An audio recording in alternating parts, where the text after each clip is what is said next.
always feel guilty about being happy.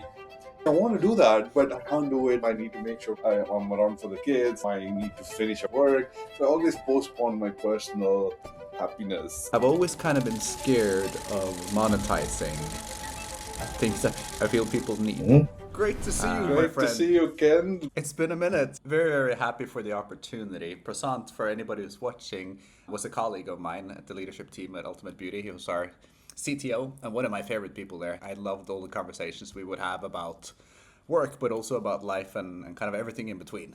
Absolutely. Thank you for the introduction. And I can't wait for you to read your book after all your adventurous travel. So I don't have a I'm book. pretty sure you'll write about it because it's all great experiences. And I think it will Well, add a lot of value to other people. what kind of stuff should I include in the book? Well, see, the great thing I actually admired about that when you decided to do it, the first thing which struck me is that's brave. Like I always feel guilty about being happy. I want to do that, but I can't do it. I need to make sure I'm around for the kids. I need to finish work. So I always postpone my personal happiness. Life has changed since we saw each other. You were the CTO of Ultimate Beauty. We had to downsize that company. Both of us were kind of let go or decided to leave the company. So after Ultimate Beauty, I've joined this company called Base.com, which is a super exciting company. They're a multi-channel e-commerce platform, and I'm part of the product implementation, and customer success for the UK. Great. What is your role? What is it you do? So I focus on various things in the UK. In the UK, we are quite a small team where I'm trying to share my expertise on all the angles. Predominantly focus on product implementation. So understanding the product, being the voice of the customer, and taking the product to implementation. Why are you good at these things? Why you? I used to be an introvert. I used to be a technical guy. I started to become much more extrovert. I can mix with people. I love being around people. I don't just work, I network. So I enjoy networking, connecting people. By connecting people, we can solve problems. And that's something which I really enjoy. So I think one of the things you missed, because I agree with everything you say, but one of the things that I've observed with you when we work together is you're very much a people person. You have this ability to truly see people and a genuine care. Yeah, I agree. Very genuine. I'm very honest. For me, honesty is top priority. I can't lie. It's very difficult for me to lie, and I can't accept things which are not in the righteous way. I always try to do the right thing. Being righteous is super important for me. Have you always been this way? My childhood, there were a lot of ambitious things I did, and successfully failed as well. Along with my schoolmates, we started an organization to help people, like a social service organization. And we try to help a lot of people with respect to education, with respect to charity. We realized that real change actually comes from place where the power is. So we started a political party. We wanted to start a political party and run a political movement with the student power, and it emerged really well. We really tried hard. Facing a big political change is, we were like all youngsters, we want to go and change it, we want to do all the right things. It was quite difficult, but we learned a lot from there. I lost my parents in my very early stage, like I was 23, 24. I got married also very early as well in my life. So my childhood to my early 20s were all about doing a big revolution, big change for the people of Tamil Nadu. That actually made me a good networker as well, because when we started, we were just 7 people, and then the organization grew into 500,000 people. There's something in there. I can kind of see you light up when you talk about it. It's about helping people. And you did it as a social service or you did it with this political party. Do you know what your purpose is? Well, that's a good question. I wouldn't say I know my purpose, but my purpose changes. There are a lot of purposes actually. I generally try to be very purposeful on a daily basis. So there is a daily purpose, and there is a medium range purpose, and there is a long term purpose. My daily purpose is about learning at least one new thing a day. So that's happening today. I'm going to learn lots of stuff from you as well. So that's one purpose. And at the same time, I also share knowledge with someone every day, a colleague or my daughter or my son or someone I meet, something I share. So I have these type of small purposes which keeps me going on a daily basis. But if I look at a longer term, like what is my life purpose, what I wanted to do is I always dreamed of changing people's life. I want to bring positive impact on people's life. I try my best to support a person who's deprived of certain exposure or certain things, where we can actually change that. And I have the gift to change it in a very easy way, and I don't hesitate at all. I jumped into it and I change it. When I retire, that's what I will do full time. I want to just go do service, and I'm a servant leader, so I would love to lead by service. I enjoy that as well. So that's what I feel like is my purpose. Thank you. That's beautiful and not really surprising knowing you. Do you feel like your job, your way of living, contributes to your purpose? So again, I see job as part of life, but I used to see job as life. So everything was Mm. about my job. So now I've started to learn job is part of life. There is part more important thing in life, the life as well. But in my current company, as well as the industry I work in, it's a very interesting period, or I wouldn't say just interesting because we have crossed the line of interesting now.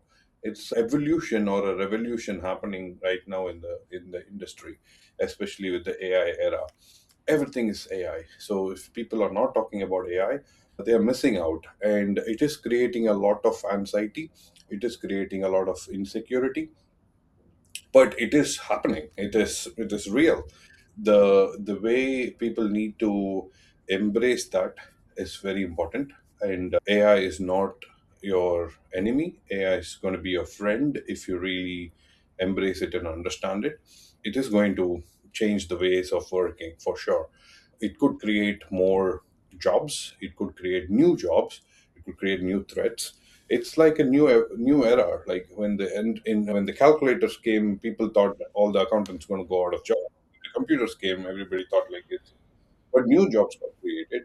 More and more jobs got created. And how can you actually start thinking about merging the physical and the digital world together? Because AI, everybody thinks it's all about digital world.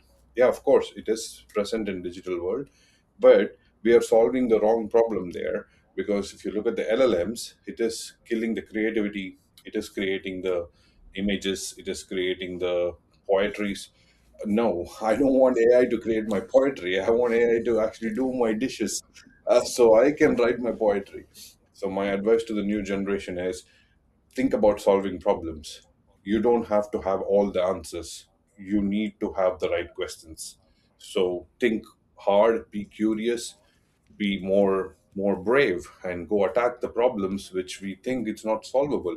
We might find a cure for cancer, we might find cure for poverty, because we have the power of AI and power of data now, power of computation as well. So that's where I'm thinking the excitement is. But the jobs are going to be impacted. People have to unlearn and learn new things. There is a parabola, but it's an exciting world. It's happening. So we're gonna flip it. It's time to talk about me. Um, because you know me already, we work together. If you were to explain Ken to someone else, like what is your impression of me? Strengths, weaknesses. The generic answer is very genuine, easy to connect, amazing human being. That's how I see Ken. But Ken is also a multifaceted professional because he has a good understanding of industry, not just technology industry or software industry. He's got a good understanding of all industry, and he can bring people into their roles more effectively because the support system you're building around them is was super effective. Leaders don't actually show the people how to do it. They create the conditions for them to operate effectively and thrive. And I see you one of those leaders who thrive to create that condition for them. Thank you, Prasanth. And what are some of the kind of red flags? See, everybody has red flags, right? You and me have very similar traits with respect to people, with respect to business. So sometimes we are very naive of being too nice. I strongly feel like you don't have to be bad to get things done, or you don't have to always be nice. But I think we are in that quadrant of even though something goes really bad, we still be nice to people, and that sometimes is looked at as a weakness in business, because end of day business is business. So even though we know that, we sometimes be on the softer side, and that's how I see you. So I think that's a red flag if we are aiming big in business. But if you are aiming big in life, that's not a red flag, that's a green flag. Yeah, so that's why I don't kill that nature. That's our nature, and that's important, and I'm proud of it, and you should be proud of it as well. But when we apply that in different conditions, especially when it comes to a brutal business or a private equity business where it's all about money, we have to find a way to change it a little bit. Or just not put yourself in that situation. Exactly. When I met you first time, I see you full of life. You have that life thing. It's something which is super important where we're missing that. So your teaching, your coaching, and life as a lesson to be taught for this world. It's important. I also see there is, I would put it as communication, business, and leadership. I think that's what how I encapsulate you. Actually, you fit there really well. You bring the right content and the right voice to it. So it's actually another trait which I think you should be really proud of, and maybe you can be paid for that as well. Thank you. Appreciate that. It feels like love bombing here. I might take you up for teaching and coaching as well. I have a lot of people who will take a great learning from you. Might be able to throw that to my network and get you some people to coach. I actually present or do some talks with students in India for a couple of universities. I would love for you to speak to those students as well. I would love to Yeah. contribute. I think what I'm trying to get at, and I might need your help to formulate it better, is AI is reality. And it's not necessarily bad reality, but for a lot of people, it's going to be a challenge. And how do we smoothen that journey? How do we help people learn how to use it, learn how to live with it, and when there are negative impacts, how do we handle those negative impacts? One of the things I'm worried about is a lot of people might be losing their jobs, and I'm also an optimist like you. There are going to be new jobs, but I think there's going to be this valley of death before we get there. And I think anything I can do to help contribute, alleviate that pain, but also accelerate that transformation is something I would like to contribute to. That's great. I would see you as a guy who holds AI as a weapon. Go and kill problems. So I think when you speak to people, you might want to give them that positive reinforcement that you don't worry about losing job. Just find a problem and create jobs. And they have to rethink the way they are actually going to earn money nowadays. To be very honest. What can I get paid for? How can I turn this into a living that both pays the bills and contributes to something bigger than Mm. myself? I've started brainstorming a little, but I feel like none of these are tangible Mm. yet. Founder, yes, I could start something. What would that be? Leader, yes, I could act as a leader. In what capacity? In a big company, in a small company. Coach, mentor, should I do that as a service, or should I do that within the company? Don't know. Teacher, how would I teach? Who would I teach? What format? Content creator, yes, I'm having fun with that. Can I monetize that? Who knows? What you're not seeing on the screen, a couple of things that came up during conversations is first Mhm. consultant, and then I scratched that out based on Matteo's advice and Johan's advice, who said maybe I should be a senior advisor. Mhm. Maybe I could work with leadership teams or CEOs and kind of help them across the board with my generalist Mhm. background. And another one that's not here is 50 lunches. What we're doing right now, could this be packaged, monetized in some way? Don't know. Mhm. So that's where we're at, and now we're turning it over to you. If you were me with this ikigai, what would you do? What should I focus on? What should I be learning? Who should I be talking to? See, I think you have gone into the journey of content creation. So It's a very powerful thing because content creation is an art. It's not easy. It's got a lot of legs and arms around it. But what type of content you create is important. I think educational content is the need of the hour. You target certain segment of people like professionals like me. I need learning about keeping myself fit. The youngsters need to learn about how to build a career. So you got to really segment that. But feel like you have the talent for content creation and presentation. So you should definitely pursue that. But paid for is a big question. You can get paid $50 or you can get paid $5,000. So the that paid for is an important thing to have, but it is also important to understand what is enough, right? Because you might have a minimum need to run your life, because money is not something we can neglect, and you can't live in a camper van for long. You have to find something, and that has a minimum number there. So I would start with that minimum number. Then based on that, you can build your own package of services which will make you money, at the same time which will bring you the impact you want to bring, the impact at the same time keep you happy as well. I still feel like you can make a lot of money and also create positive impact at the same time by enlightening young minds in countries like India, countries like Bangladesh, countries like Sri Lanka, where the mass is big. At the same time, when you take less money from them, but you're taking it from a bigger mass, and you're bringing impact to a bigger mass as well. So I feel like, because your Asia travel would have given you a perspective saying, hey, how big difference is there from an exposure point of view, from an intellectual point of view. I think we are going too fast in the Western world. Let's wait for them to catch up. That's not going to happen. So maybe we'll go there and give them that exposure. What else? If we explored content creator, and I like that, and obviously it's one of the things that excites me I'm right talking now. about content creation and also coaching, like public speaking, like lecture in a university, lecture in schools, taking up one project to really run a program in a school to change, catch them young as a leader, something like that. Yeah. So I think that's how to monetize that is a experiment. You have to iterate that. But I think that's a lot of value, and it is undervalued at the moment. I think you can bring a lot of value there, and I'm pretty sure people will be willing to pay for it. I've always kind of been scared of monetizing things that I feel people need, Mhm. which is kind of strange, right? Because if they need it, there would be a market to monetize Yes. it. But like if I want to go and help somebody, and I can, I'd want to do it for free. Well, that's the dharma or karma you are talking about, right?